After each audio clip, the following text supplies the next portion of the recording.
Mais bien, chers frères, il vit et il crut. Voilà comment saint Jean, dans l'Évangile, parle de lui-même lorsqu'il est entré dans le tombeau. Il y a une différence importante entre Pierre, qui rentre le premier, et saint Jean, qui rentre en second. Saint Pierre, lui, il analyse les faits. Il constate les linges posés à plat, le suaire qui avait entouré la tête de Jésus, non pas posé avec linge, mais roulé à part, à sa place. Autrement dit, il examine les choses. Et apparemment, il en reste à cela. Saint Jean, lui, quand il entre dans le tombeau, il vit. Il vit quoi? Il vit le tombeau vide et il crut. Il n'a pas vu le Christ, il a vu le tombeau vide. Et mes chers amis, cela est d'une extrême importance parce que, effectivement, la résurrection n'a rien à voir avec un simple retour à la vie. La résurrection n'est même pas un fait observable en tant que tel. Nos sens ne peuvent rien. Personne n'a vu Jésus ressuscité, car on ne peut pas l'observer. C'est un mystère. Un mystère, ce n'est pas quelque chose qui serait impigeable, incompréhensible en tant que tel. C'est beaucoup plus que cela, un mystère. C'est quelque chose qui dépasse ce que notre intelligence peut percevoir. C'est une réalité dont nous n'avons pas les codes avec nos sens pour découvrir cette réalité. Le seul moyen d'appréhender un mystère, le seul moyen, c'est la foi. Et c'est quoi la foi? C'est de croire une vérité qui m'est révélée, dont je ne peux pas examiner par mes sens la réalité. Le mystère donc dépasse ce que mon intelligence peut percevoir, dépasse ce que mes sens, mes yeux, mes oreilles, mes mains, mon nez, mon palais, autrement dit mes 5 sens, ce que peut appréhender. Il dépasse de très loin cela. Le mystère échappe totalement à notre intelligence humaine.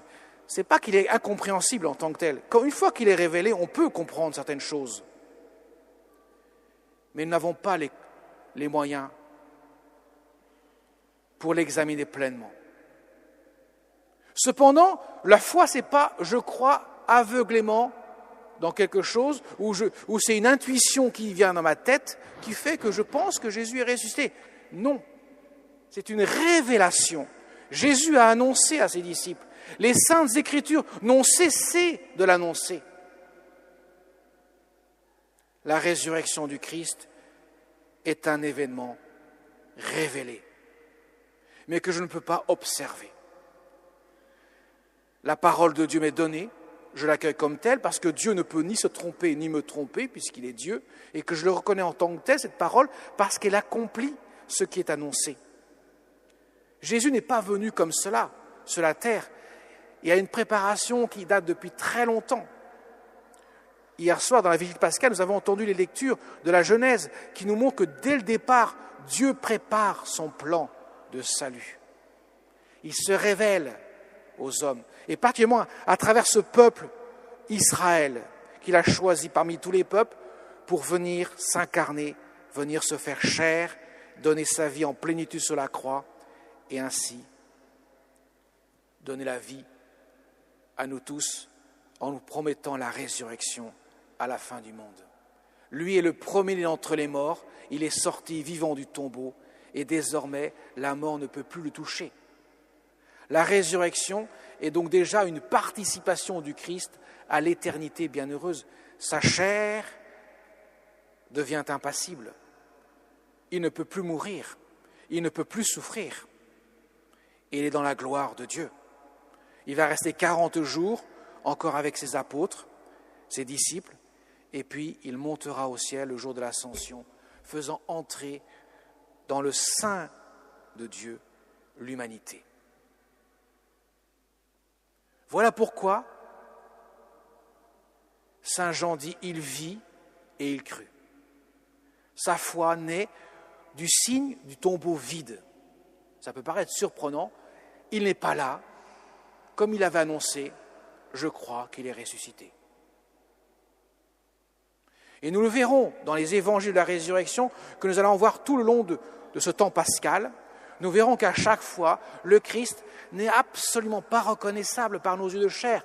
On le voit, on ne le reconnaît pas. Ça fait 3 jours qu'on ne t'a pas vu, on ne te reconnaît pas. Ton corps ne ressemble absolument à rien qui nous est familier.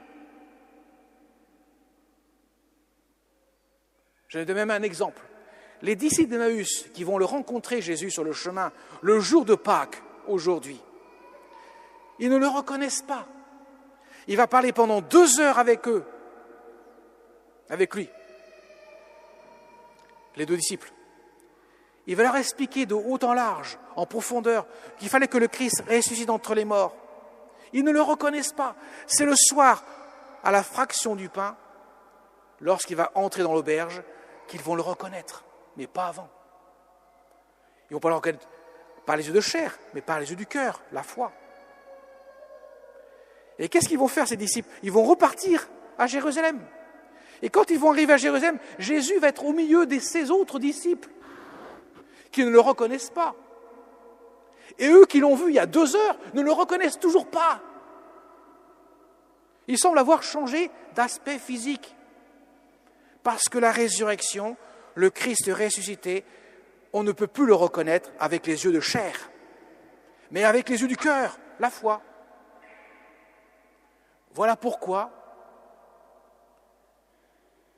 Jésus dit « Croyez en moi ». Et nous verrons dimanche prochain avec Thomas. Vous verrez, c'est absolument élogieux.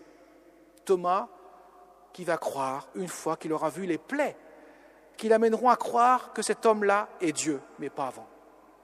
Autrement dit, croire que Jésus est Dieu, Jésus est ressuscité d'entre les morts, cela relève de la foi et non pas d'une simple évidence de la raison. Voilà pourquoi ce mystère est absolument vertigineux pour nous. L'homme n'avait pas imaginé une telle chose. Comment déjà aurait pu imaginer que Dieu se fasse homme et en plus qu'il meure sur une croix et qu'il ressuscite d'entre les morts le 3e jour? C'est absolument improbable. Même l'imagination de l'homme, aussi fertile soit-elle, ne peut envisager une telle chose, si ce n'est qu'elle soit révélée à l'homme pour qu'elle puisse venir à son imagination. Alors Jésus nous invite à accueillir ce don de la foi. Ce n'est pas une confiance aveugle, c'est reconnaître que Dieu, en se révélant à l'homme, quand je l'accueille de tout mon cœur, vient à moi, vient dans mon cœur pour me donner ce dont mon cœur réclame.